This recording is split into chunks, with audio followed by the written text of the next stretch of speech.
Roberto Frigo, presidente del CAI Veneto. Come CAI del Veneto abbiamo deciso di aderire a questa manifestazione, partendo da un pensiero.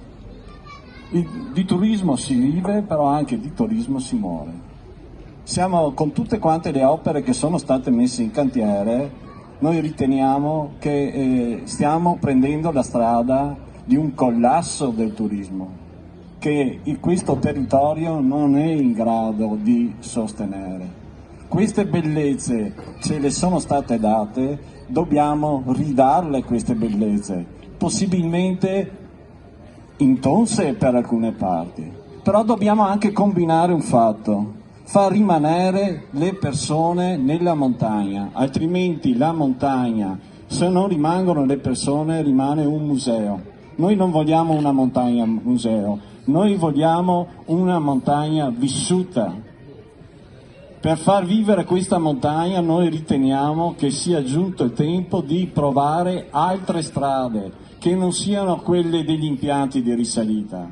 Proviamo un'altra strada, che sia quella di valorizzare questo territorio. Noi non siamo contro alle grandi manifestazioni, noi siamo contro a questo sperpero di un grande tesoro che sono le nostre montagne. Quindi bisogna però fare in modo, noi tutti, e qua deve partire da ognuno di voi, da ognuno di noi, nell'andare con i nostri amici, nelle nostre città, nei nostri palazzi, a sensibilizzare le persone, perché se noi avremo un'aumentata sensibilità correremo meno il rischio che questo paesaggio, con questa giornata, guardate voi che montagne che vi sono emozionanti, ci possano venire a mancare. Ecco, ognuno di noi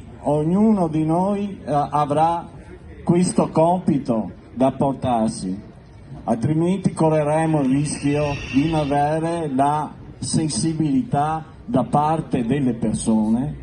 Le persone che non conoscono questo territorio non riterranno questo territorio proprio e di conseguenza non potrà interessare niente.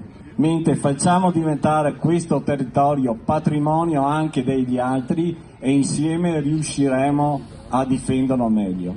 Bisogna su questo fare una grande opera per mantenere le persone in montagna, quelle che ci vivono, perché non va mai scordato che le persone in montagna stanno subendo maggiormente i tagli di questa fase economica.